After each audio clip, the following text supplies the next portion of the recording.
Hello, welcome to Dungeons on a Dime, the solo stream with me, Brian. I'm just going to be working on an art zine that I have. Well, not an art zine, sort of like a role-playing game / art project / exercise called History of Art. I just thought I'd start scribbling some things down, see how far I get. I'm going to be streaming till about 7 o'clock today. And maybe a little bit later if I feel like it. I'm going to be, I say it as it says, I'm going to be drawing in Procreate. That's the plan, is maybe drawing some things in Procreate or making some notes. But I'm also working in Scrivener, which is a nice word processing app for mainly dissertations, but also for books as well. And the music we're going to be listening to today is just some really chill music from Pillars of Eternity 2, because I hope they won't copyright claim me. And it's also just really nice to listen to. But yeah. Today, I'm working on History of Art. Actually, while I'm here, it would be nice just to kind of flick through how I use the app. So this is Scrivener. This is, as I said, word processing app. And I write most of Dungeons on a Dime in these to begin with. Blood and Water. So I tend to kind of write all the different chapters out, pop the information in, and just sort of leave myself notes. I also semi-format in here as well. Which can be fun. So that was the original Blood and Water, not the revamped one that I'm working on with BHP. That, commonly in 2020, is the D&D game I'm in right now. In the Red. Yeah, so this is where I was writing a lot of the In the Red book as raw text and just processing it together. And it meant that I was able to easily move chapters around, because you can just, like, click and drag stuff as you like. So at one point it was just, Wizard with the White Bird, Pen and Thief, Thief, Dog on a Leash, and I didn't know which order I wanted to present the characters in, chapter-wise. So it was nice because it meant I could kind of shift information around as it seemed relevant. And then I had various things, little sections that I was working on, resources, that sort of stuff, that I knew I wanted to be in there, but didn't know how I wanted to title them, or if they get cut, that sort of stuff. I was even, still when it was a Dungeons & Dragons thing, I had the School of Mnemonics in there. Mnemonic, which is a memory phrase or song or something like that, which was fun. This is a little bit more intense than I planned. I think I'm playing the actual soundtrack as opposed to the current playlist that I organised. There we go. A little calmer. And if the music is too loud, just leave a comment or mute me. I'll just be rambling today. Yeah, so there's the mnemonics there, other tools and things. But yeah, so I'm just working on my iPad today. And History of Art. So the project is something to fill like 2 or 3 days of free time that I have between some big pitches that I'm going to be making and working on with some other people, and seeing where the Dungeon Master screens for the Kickstarter are at, and working on more dice, that sort of stuff. So it's something nice that I wanted to do. It's a blend of, I don't know, a lot of different sources of inspiration. So the original idea behind this was I saw that there was a lot of copyright-free artwork that people can use anywhere they want. From museums in America, including pictures and photographs of statues and some really fantastic landscapes and portraits and traditional art, as well as more contemporary stuff. And I just wanted to make a zine that was full of really pretty pictures with some nice type, not for any reason. And then for research purposes, I say research as if I didn't also just want to have them. I got myself the Old School Essentials books, which have been, these are really lovely. Just the simplicity of the writing, where everything is very straightforward. There is very little flavor when unnecessary. Like if it's a rules paragraph, it's about rules, and if there's flavor, it's the very beginning of a chapter. But it's very, very blunt, easy reference, simple layouts, A5 book, easy to hold on to, that sort of vibe. And so I was interested by that sort of like simple writing style that was about being as direct and as quick to explain something as possible without necessarily trying to lure people into a world or give them like world building tips or even be speculative like, oh, you could do this. It's just do this, do this, do this, then this. Like very, very articulate. I then was going through the role-playing zines that I have on my shelf and found the Artefact, which is by Jack Harrison.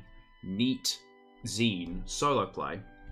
The idea is that you are a magical artifact, a magical item, and you follow that item all the way through from conception all the way through to like modern times, so to speak. Through various, like there's no like defined time period. It's just sort of there's spaces of time in between each kind of what they call keeper who has these magic items. And it's just got different character sheets for different kinds of items. I don't know if you can see that. Probably not. But it's a nice little zine. I picked this up in London. I think it was Orc's Nest when I was south before all of the happened.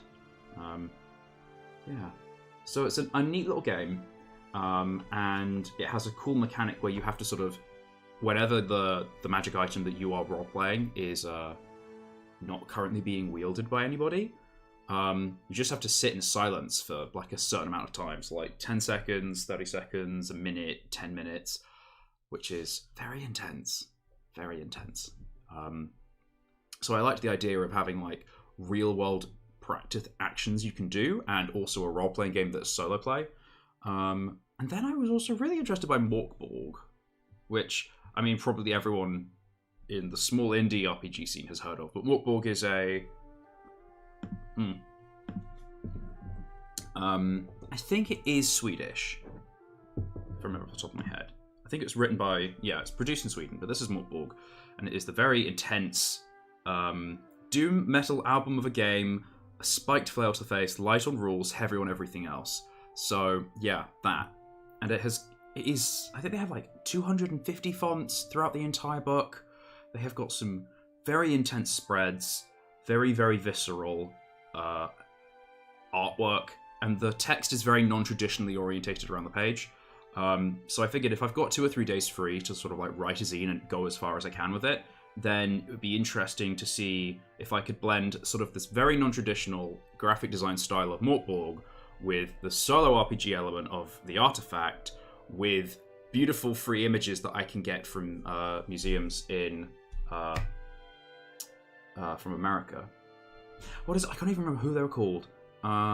Animal Crossing free artwork museum thing. What was it? Getty. It was the Getty Museum. Because, funnily enough, now we're on the metro. Do we really have to be here? Basically, they had an image converter for their whole collection, which is how I first found out about this, because I was playing Animal Crossing and I made myself a little gallery in my home. But it takes any artwork that you like and then it turns it into an Animal Crossing bit image, which is adorable. So you can like literally live like zoom and reposition this, and then well, bam, it's her face, and you can have it on a wall in your house, and you can turn it to a pattern for a t-shirt, which is cool. So I wanted to take images from their archive, which you can download up to like 800 by, not 800, 8,000 by like 4,000 pixels. So big, very, very high quality, easily, A2 size printing. See how that all works out together. Yeah, so I wanted to combine all those different elements, and then I had the idea of history of art. So very much openly and honestly leaning a lot on the structure that Jack Harrison wrote for his the Artefact zine. There is a much larger. I don't think you can get this softback original like version of it, but there is an updated, expanded hardback and digital version that you can buy from his itch.io. So like there's a cool version out there for you guys to get your hands on. But I wanted to take that idea of being an inanimate object and then going through time and exploring that. I wanted to replace the weighting mechanism that he's got with more of a self-help mental health mechanism. And then you are a piece of artwork and you are living in the world. Well, not living. But, you know, as much as a piece of art can live. So you start with... Hang on, let's go to the contents. So basically, the way the game works is that you play through scenes. Each scene is a different step of the art's journey through life. And it starts with Muse, which is what inspired this artwork. I mean, you guys can read on the screen. But yeah, so you start as the Muse, which is simply just the idea. Where did the idea for this piece of art come from? Through to kind of like when you're misplaced and misinterpreted, appropriated, that sort of stuff.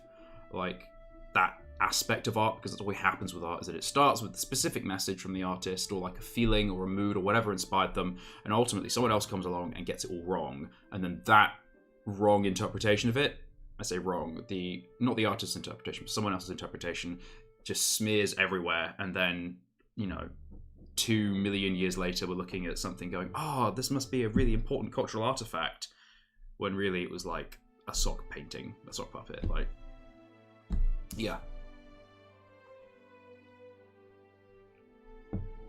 I'm drinking coffee, by the way, because, I am really tired today. I went out to Sainsbury's and got some toilet paper. That was it.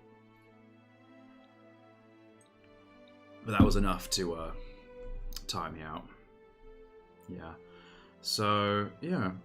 And then you can be different works of art as well. That's the other aspect that I really liked from the Artefact, is that it gave you various guides to go by.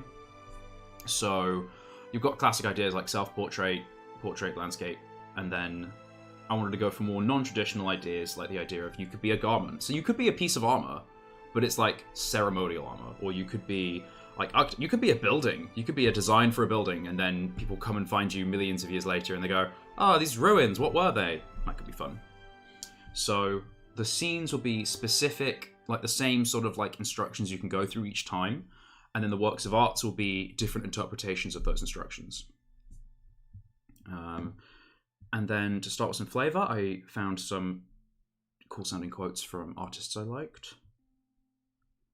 And this introduction, which is what I was kind of working on before this is about as far as I got yesterday, because I started working on it yesterday in the evening. And it was a balance, because I want to get, I want it to be a lighthearted game, and ultimately one that's inspiring people or encouraging people to take a step back from everything that is going on and do some exercises that are good for their mental health, to treat themselves as a work of art. However, I also know that any kind of conversation about mental health, like some people, I know that I've been in some pretty rough places where like just thinking about this sort of stuff has been too much. So I want to include some kind of like balance to it, being like, oh, this is fun to play and it's very lighthearted, but if you're not feeling it, that's also cool. And not pressuring people in any way to do this. Yeah. And then these were some mental health exercises that I was thinking up with some friends. But yeah. So the first scene is Muse. And I'm just going to keep writing and working. Yeah. That was the thing I was stuck on, was the terms. So in the Artefact, there's some really specific terms.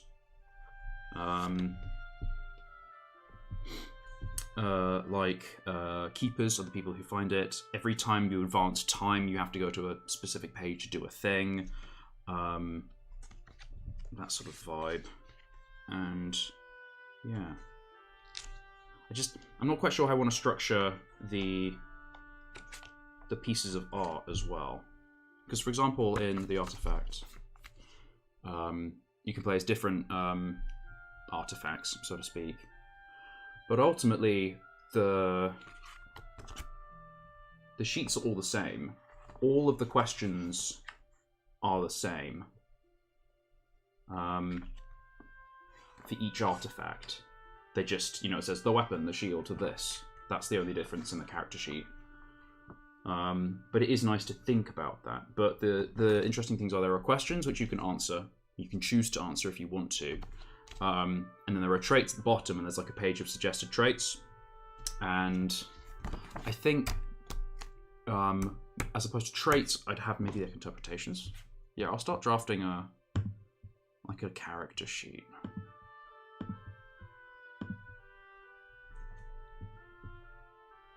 Well, it's a cool character sheet for now, but I do love pithy names. I think it would be cool if there was like, I don't know, like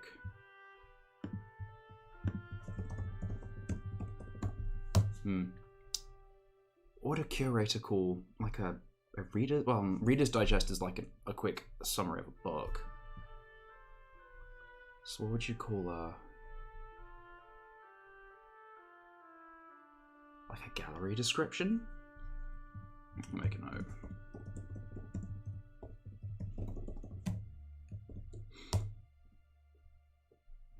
So, well, in the Artefact, they have, like, the flow that they go for is, like, a short sentence about the kind of art.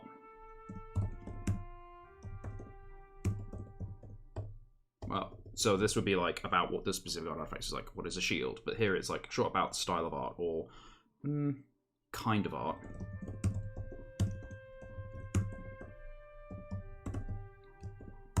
Then below, there's a starting question about who made you.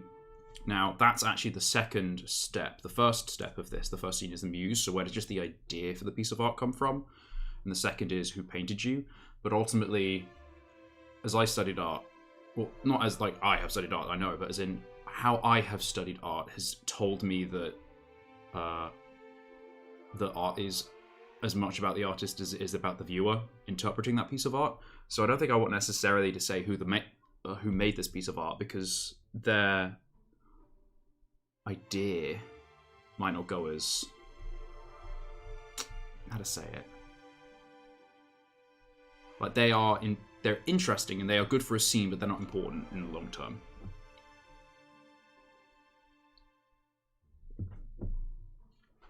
So a short sentence about what it is. It's like, what is a portrait? What defines it?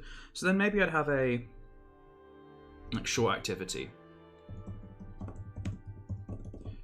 So you either find a so I like the idea of like, if it was a portrait, then so if it was a self-portrait, take a photo of yourself, or take take a selfie, or draw yourself or something like that. So like if it's a portrait, it's like find a portrait, draw one, or take a photo of someone. So that sort of like gives you a frame of reference, and you can start be thinking about like, oh, this is a piece of art, and abstracting the idea of like, oh, finished piece, like the idea of like this simple basic thing and how it turns into this very grandiose thing that hangs in a gallery just by virtue of being old.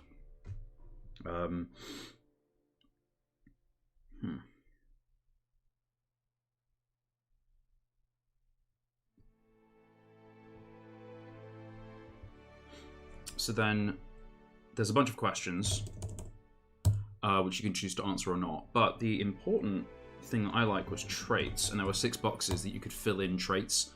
Is there an example of a trait somewhere? There should be.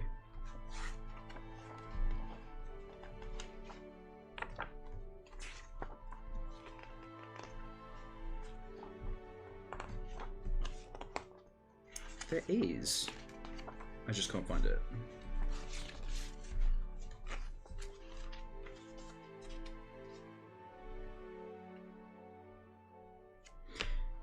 Each sheet has suggested traits, but feel free to make up your own. Don't worry about the precise definition of a trait. They mean what you want them to mean. Oh, the suggested traits at the very bottom, they're in grey. So, for example, the shield could have movable, levitating, bashing, balance, warding, rooted, romantic, discerning. So instead, I just have like a general, as opposed to having traits, I think art pieces, works of art, should have interpretations.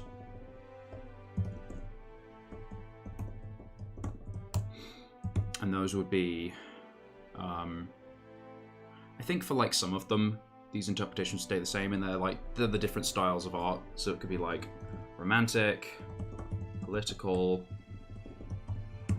it could be revolutionary, that sort of stuff. Ooh, a flag. Me likey. I just thought that'd be another cool one to have. Yeah, it's really hard to narrow down. Works of art could get very large. No, I want to go character sheet. Revolutionary, etc. So these are the different styles that, or like messages that could be read from it. And that's how, like, the views that it's gained over time. Interesting side note. In beginning, assign interpretations, later stages, swap interpretations. So basically, as the piece of art gets older and older, the idea of what it was about is lost, and so interpretations are moved for new ones. As opposed to just having more put on top, they're lost. And that's a representation of context that disappears over time.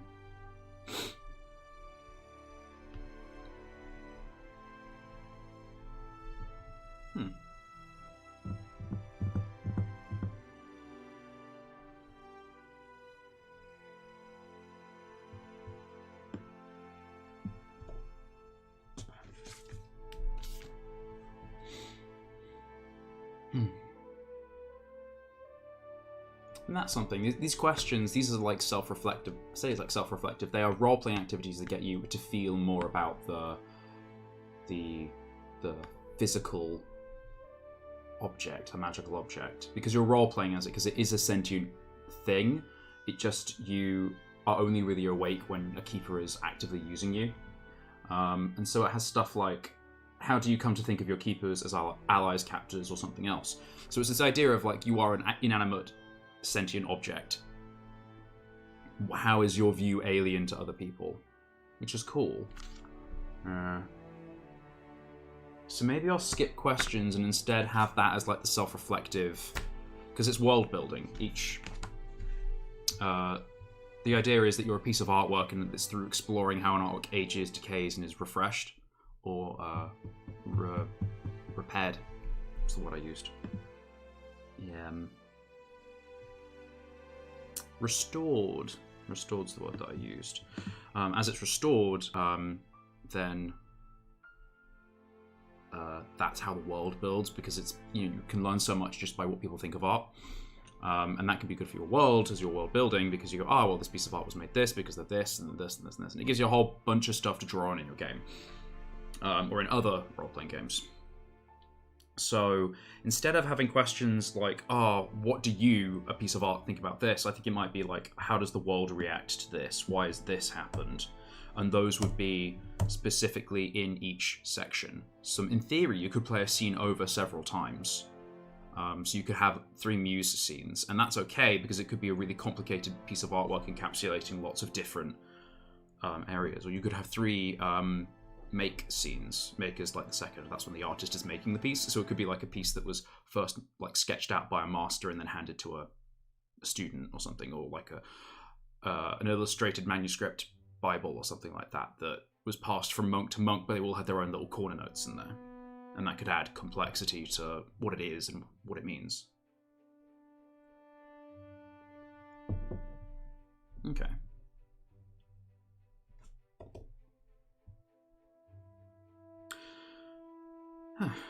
So that's the information that I need to get ready or like put together for the character sheet. This is not like involving note sections, but I would put, say, like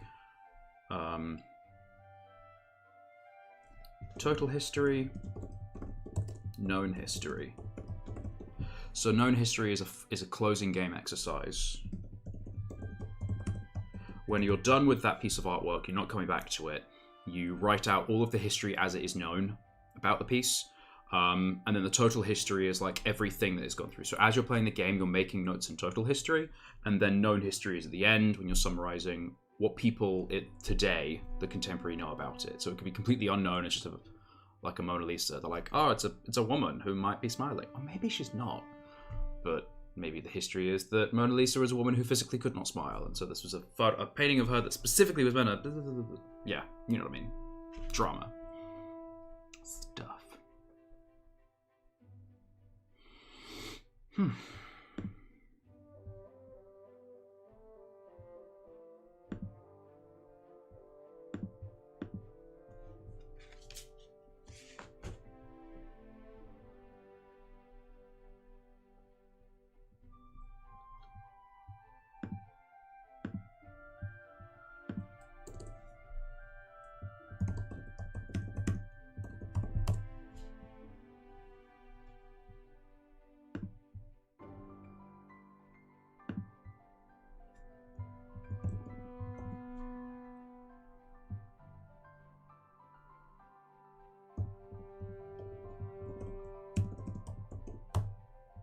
Ooh, that is important.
This is something I do a lot.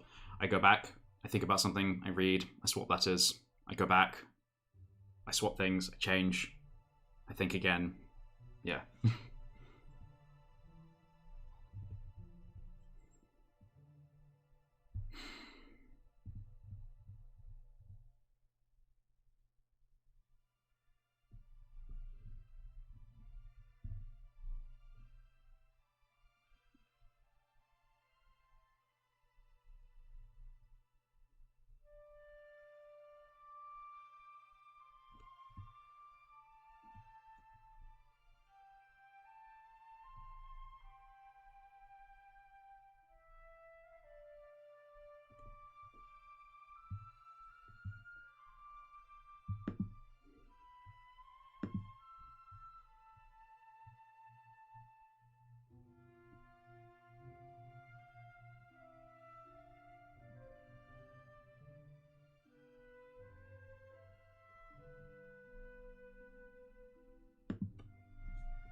What is with this text being really weird? Keeps jumping up, and I did not ask it to. There we go.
So I'm looking back at the artifact because I always do this. I get too complicated or overcomplicated.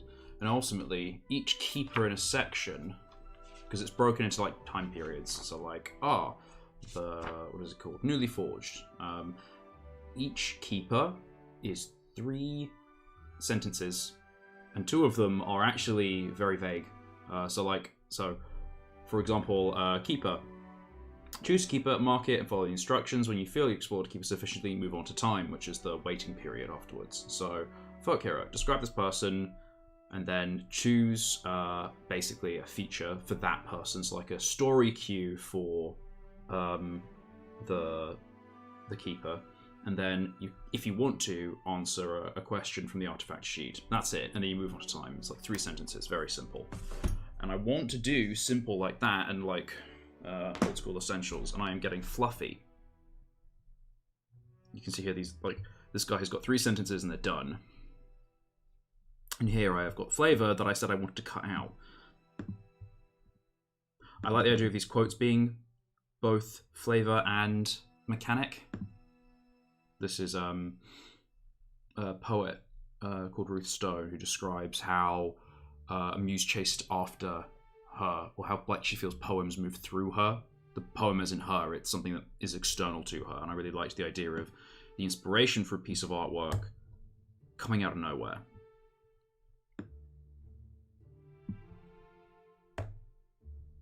So I like these 3 sections being like find your muse, make history, which is basically record what you've role-played or like what you've thought about and world build in this section, and then care for the artist, which is that mental health exercise. Like take 5-10 minutes to do this thing. So,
This is really ironic because I'm trying to write about describing and being inspired by something, and I am actually really struggling. Which is funny. So the whole idea of the muse section is that it's what is inspiring an artist, but it's not actually saying what the artist's views are, because that's the making of the art. So what are the views of the artist? What are they trying to say with the piece? How have they made the piece? Or like, what were the conditions they've made the piece in? That's what I've got in my head.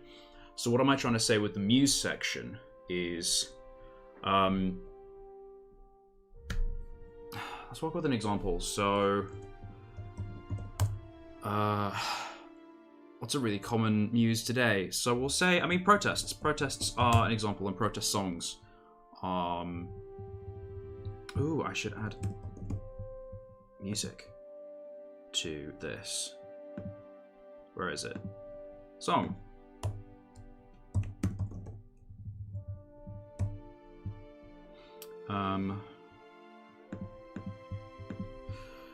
Yeah. So an example, protests are the muse. The work of art we're doing is song. So muse. To contextualize the muse, let's go through this. Let's say that our idea for the muse is protest. Think about the world, what the world is like around your muse. Describe the world to people who live in it. So it's a world with inequality. It's a world with massive imbalances between luxury and poverty, and how people are treated. What problems do people face in this world? So inequality, both systemic racism, money, and sexism, and all the basic divides of an older generation with a younger, diverse generation. How do they celebrate and express themselves? How do people celebrate and express? How do people celebrate and express themselves? I say world.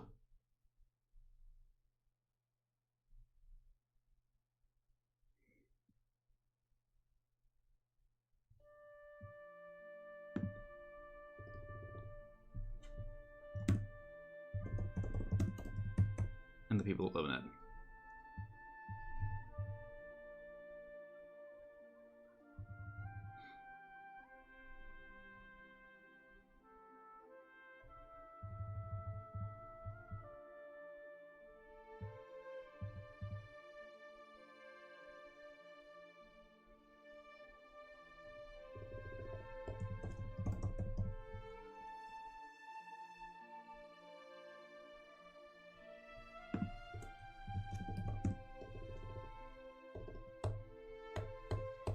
What is going on?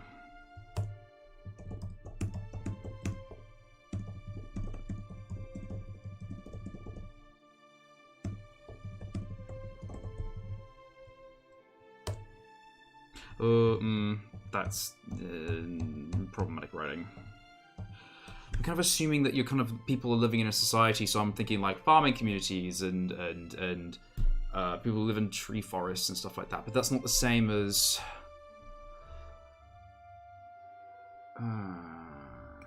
art's hard, yo. Okay, what if, like, for example, what if it's a hermit artist? What if they live in the middle of nowhere and they have no one around them? What problems do people face in this world? So,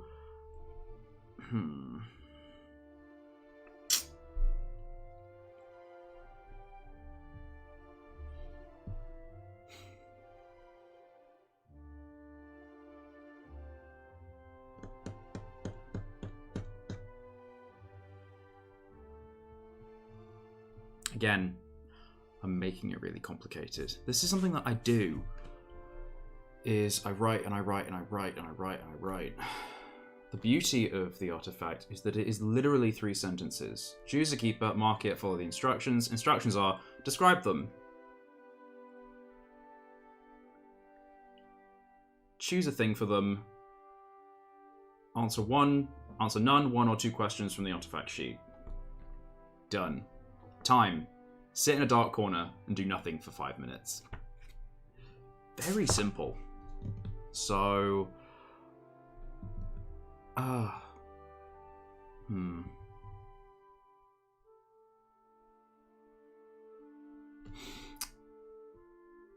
again, this is all about like asking questions.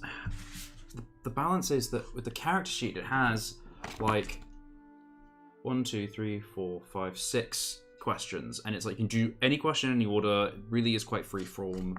So maybe if I'm doing this, I need to think about it in another way. So maybe it's not like contextualize your muse, describe your muse, make history. Because the make history is basically just write down what's important. Yeah.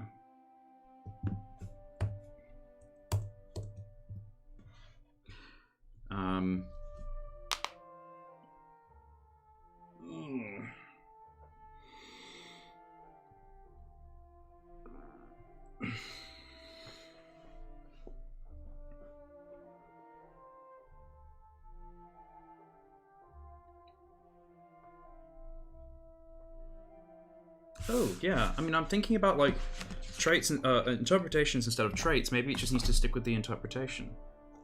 So,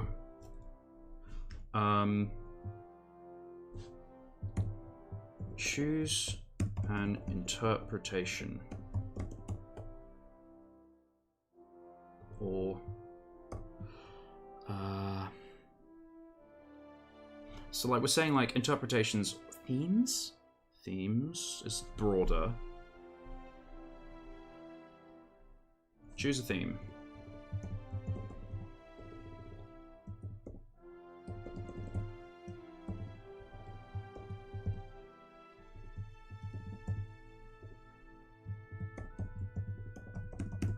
Choose a theme.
Yeah, those are some themes. And they're reasons why to make art. And then the numbered list, go back and indent.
Ooh, I'm gonna make the world a term. I'm gonna have a little like bank of words at the beginning of like, I use this term, it is in bold. So describe this examples of this theme in the world, and the description of the world is just going to be very specifically the place where the game is taking place. You're building this world. As it's called, world building along the way. So it'll be like, describe examples of the scene in the world, and then later in another scene it'll say the world has changed. Consider how the world has changed over a specific amount of time, like how much time has passed since the last scene, etc., etc.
Why is it doing that?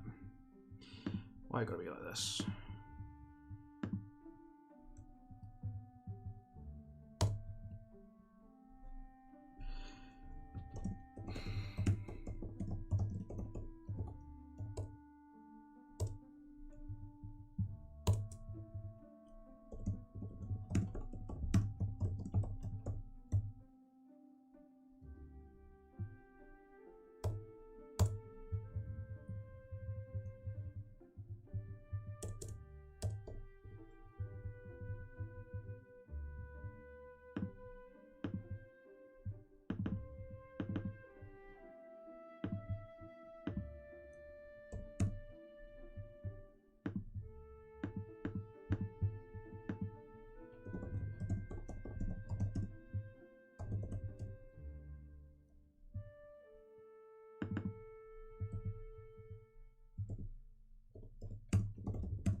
Okay.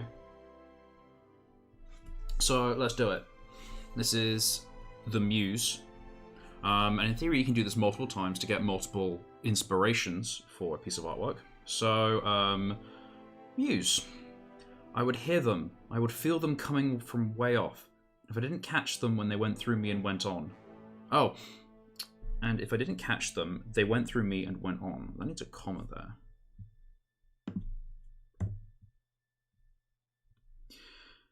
So I just figured they were part of the universe and not me. Ruth Stone's experience of being chased by a poem. In this scene, you will describe a muse. A muse is a source of inspiration for an artist. It could be emotion, a reaction, a piece of information, an object or location.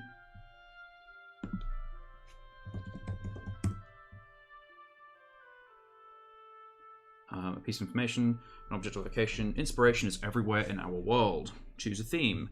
Choose one of the themes from the suggested list below or make up one of your own. Then follow the numbered instructions.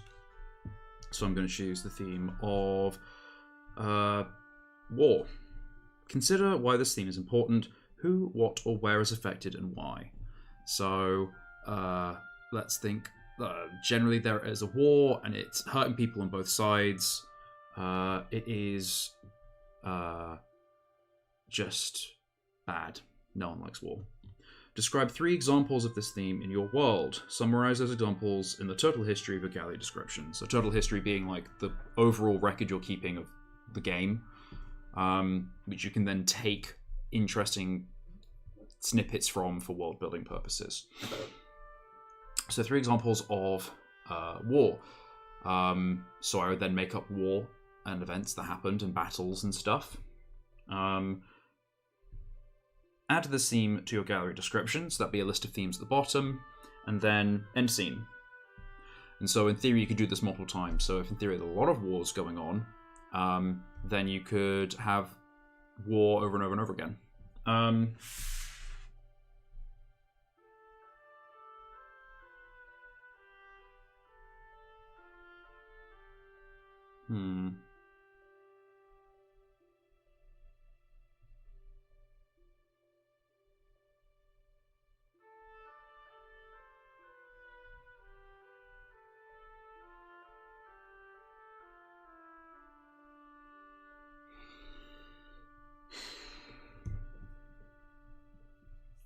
What if the theme is already there, though? So what if you repeat a scene and you don't have that theme? Or you do have that theme?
That's a scene I want to add.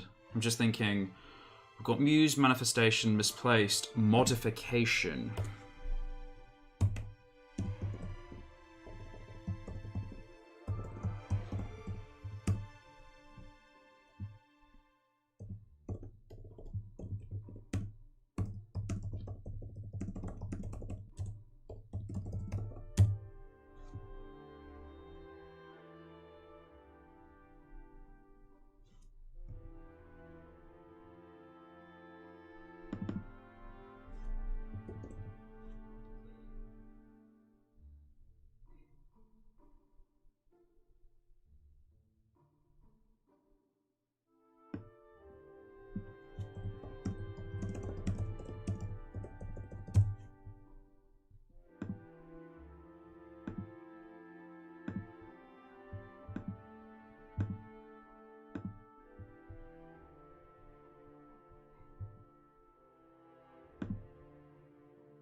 Here's a question. If you were a piece of art, what kind of art would you be?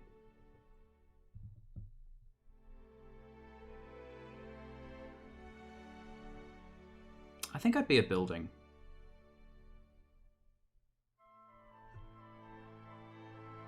Like, I'm thinking it'd be interesting if you were like a Roman Colosseum, maybe.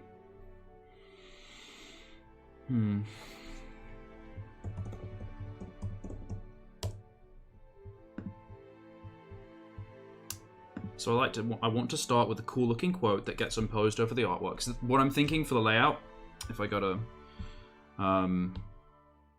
procreate for a second. Just gonna draw this. So in theory, if it's like a 2-page spread, that's A5. So it'll be like, gorgeous artwork. Hello, I am girl, pearl earring, head wrap.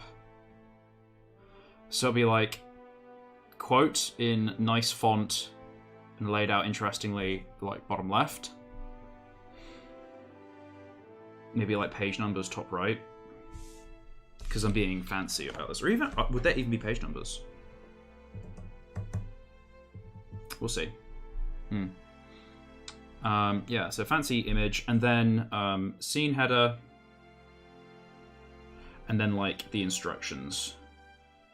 somewhere on the page. Maybe like the activity the other side. I don't know, because I'm trying to go non-traditional about this. It will depend on like how much text there is, so it might be that there's like an extra element of the artwork bleeding over, and the text fits in around it, and there's maybe like the flavor at the top. It might be that like the artwork comes totally across like this, and then it's like the quote underneath, and then the text like that. We'll see. But generally I was thinking mostly like artwork one side, instructions the other, so that way you're only looking at one side. So in theory you could then fold the book in half like this. Hang on. Like you could have the book folded at the spine and just be like reading this and having it in like one hand. So like the book's folded like this, and you're reading it and then you're writing something down. So you've got like this towards you, so like and then you can be like, pretty artwork. We'll see. But that's like the general idea I have in my head. So, what quote do I want here?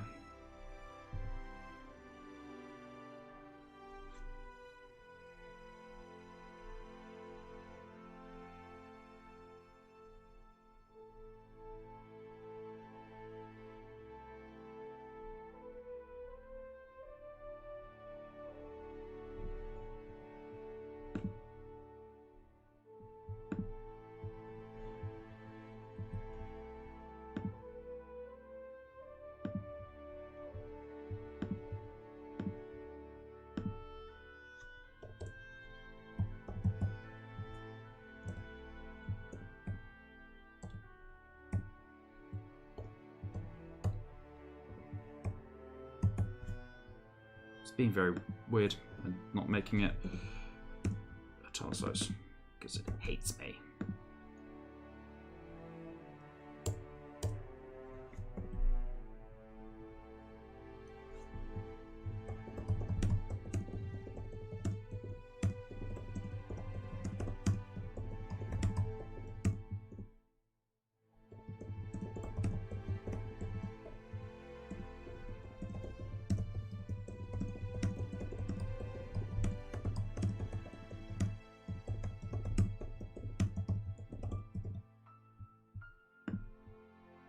That's the thing. I'm gonna be bolding work.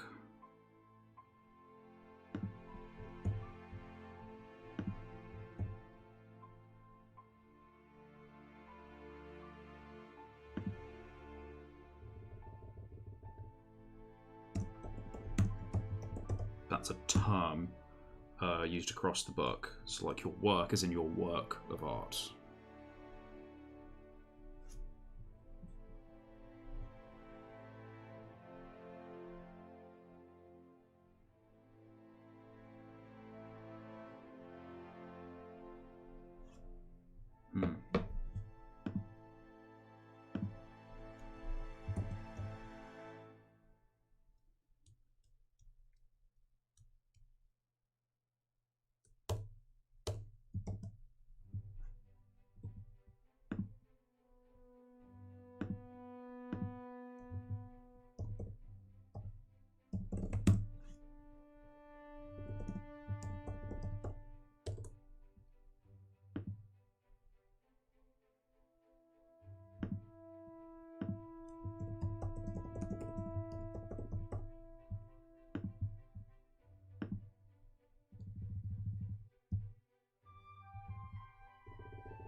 Okay.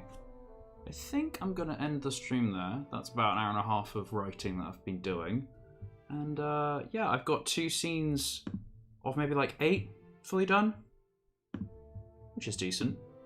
So the idea is that you can play these scenes. They don't have to be, you can repeat them, but you do have to play them in order, and it just goes through. Or maybe I'll have it in like bands. So like there's creation, but once you've finished creation, you can't move, you can't go back. So like music, that is an idea.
Yeah, so once you finish the created phase, you can't do it anymore. You move on to changed. You can do any of the scenes in changed. Once you finish changed, you move on to found. Once you do any of the scenes in found, that's fine.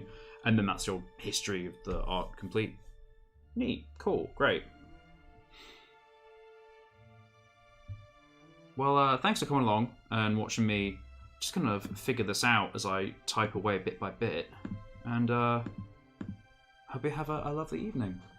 Well, I will be back on Wednesday for a very interesting stream. I'm going to be joined by Atlanta again, but also by Ver. Ver Draws on Instagram, and I think it's Verface on Twitter. But we're going to be starting looking at live streaming some games and doing some world building as like an open discussion. So that's going to be really fun. There's going to be some interesting note-taking going on, and we'll see where we go from there.